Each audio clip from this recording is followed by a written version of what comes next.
What's up guys and welcome. You are watching Fazi Fitness. So guys, channel membership is now live. Link is in the description and the first comment. Do check it out. That would really help support the channel. So let's start this video with this physique update from Tonio Burton. So this update marks 6 weeks out from this upcoming Legion Sports. Now most of these big guys, the big names like Garrick, Nick Walker and Martin Fitzwater, they are all gonna be done with their competition schedule. So the Legion Sports this year, that most likely won't be a star-studded shoe.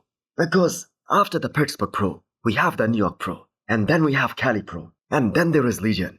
So all of these top guys, they will be done by then. Now we are probably gonna see Michael Krzio and Regan Krzio at this year's Legion Sports in 6 weeks time. Now Tonio is severely underrated. Just look at the proportions on that physique. And that is exactly how Tonio controls his midsection on the stage as well. So is he gonna be considerably bigger than last year? As the last show that he did, that was Cali Pro, which was back in 2024. Now that is kind of hard to say how much bigger he will be. Now Tonio Burton never said that he wants to be 10 pounds heavier and he wants to gain that much muscle in just one off season, and the risk of growing his waistline while putting on too much muscle way too fast, that is also there. So the man is always very conscious, because for a guy of his height, if his midsection doesn't remain the same, that is gonna be kind of disastrous for him. Now Tonio's first 3 shots, the front relaxed, the front double biceps, and the front lat spread, they are so damn insane. His abs and thigh, that is also a superb shot. All that remains to be seen now is that how much muscle, how much mass, and how much thickness has he added in those side shots. Now this is the closest anyone has ever gotten to someone like the Blade, Dexter Jackson, especially when he was fairly young. Tonio has now been competing at the Olympia in the Men's Open since 2022. He was top 8 in the world 2 years back. Now the Men's Open is so much about the size, and if Tonio can just keep on packing more muscle, more size on his frame, I do not see a reason why he cannot be a top 6 guy, maybe down the line in the future, especially if he can keep all his proportions and that tiny waistline in check. Next up, we have an update from Bruno Santos, the mass monster from Brazil, the guy who was able to beat 3 times Olympian Andrea Presti last year, and the man qualified for his first ever Miss Olympia last year. Now he's one of those guys who has been working with Milos Sarcev. At least that was the case up until last year. Now Bruno is a big muscular guy with some crazy shots, like the most muscular, and yet another guy who is huge, who is massive, but at the same time, he is able to hit that very deep vacuum. Now it is so crazy how many of these guys in the Men's Open, they are able to perfectly execute that vacuum, and that too in several shots in their routines. So Bruno has been working super hard during this off season, and he must be striving to get as bigger as he possibly can during this off season, because he isn't one of those guys who is very aesthetic, who has a pretty shape. He solely has to rely on his freak factor plus his conditioning to win some shows and qualify for the Olympia again this year. Now his front is very complete. It's the back that needed more work, and that is going by his 2024 physique. But considering he hasn't competed at all after the Olympia last year, and Milos Sarcev is probably one of the best gurus out there when it comes to helping his guys putting on more mass and more size. We have the example of Samson Dauda in front of us. So Bruno's also gonna show up a lot bigger this time around. His conditioning at his first ever Miss Olympia, that was extremely impeccable. That too for his first time. So looking forward to him making his show announcement, and let's see when he competes this time around. Guys, we have a limited time offer. If you buy any flavor of Bloodshot, you are gonna get a free Dying Breed t-shirt. The discount code is on the screen right now, and use the code FAZI10 to get 10% extra discount. A very realistic assessment by James Hollings said, looking at his prep pictures from these past 2 preps, that he needs at the very least 10 more pounds. Now those delts from the front, they definitely need to be more capped in order for him to have more width on the stage. And that is probably one of his biggest weaknesses. He isn't wide enough shoulder to shoulder. But the question right now is that, is 10 pounds even achievable? Considering the fact that James has been a pro for so many years now. He went over 310 pounds just last year during his peak off season. So how much more bigger he needs to get in order to put on an additional of 10 pounds? Well, we're gonna find that out this year, because it kind of seems like that he's done with his competition season this year. and he isn't looking to compete anytime soon. The Pittsburgh Pro isn't on the plan anymore, and James is heading towards another big off-season. And I kind of agree.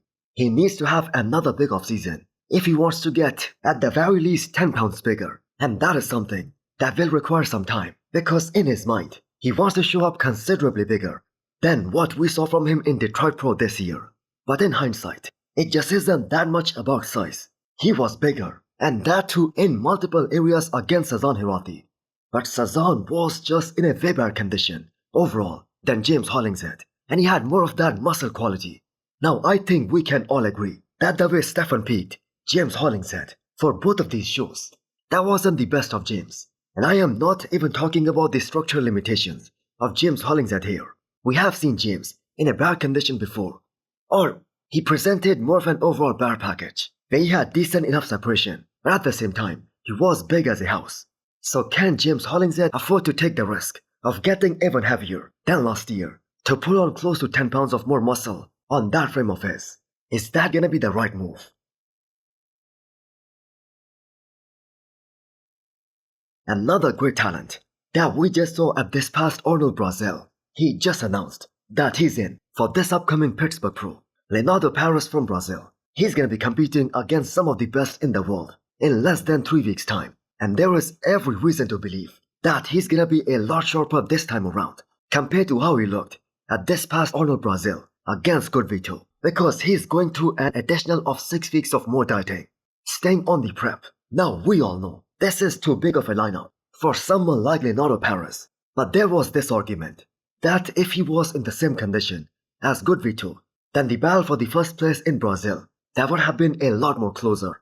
So if Good Vito is in the discussion for the top 5 at this year's Pittsburgh Pro, this guy in a bad condition, he can also shock some people here. Now I am super glad that he has decided to compete in more shows this season, as he's gonna have more of a realistic chance in the later shows this year to potentially win and qualify for the Olympia this year. Now this guy can be super dangerous because he isn't lacking any body parts.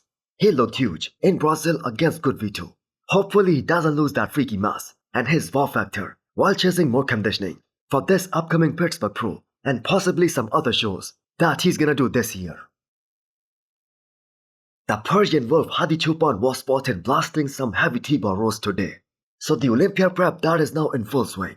And it is always so exciting to see Hadi Choopan ramp up his training. He is definitely one of the hardest working guy in the gym, not just in this era, but in the entire bodybuilding history. So Hadi Rambot has trained so many greats of the game, like Jay Cutler, Phil Heath, and for him to say there isn't anyone like Hadi Choopan who trains like an absolute animal in the gym. He even went on to say that watching Hadi Choopan train with that much intensity, that also pushed Derek Lansford to train even harder last year.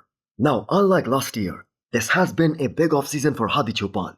And honestly, if he has to take back that Olympia title, this is the year when he's gonna have a very good shot. Because while both Samson Dauda and Derek, they competed in the middle of the year, only Hadi Choopan, out of that Olympia top 5, he's the only one who took the entire 1 year off. So by logic, he should be 100% fresh for this year's Miss Olympia.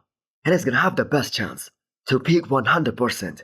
And I think the fight for this year's Miss Olympia, that is gonna be a battle to remember for ages. Because if Hadi Choopan, he shows up the way he did for the Arnold Ohio last year, with possibly more detailed back, I think the package, that is gonna be pretty damn hard to beat. Because there is that gnarly conditioning of Hadi Choopan, that is still totally untouchable. So that Hadi versus this current Derek, and a more than ever motivated Samson Dauda, that is gonna be such a super battle.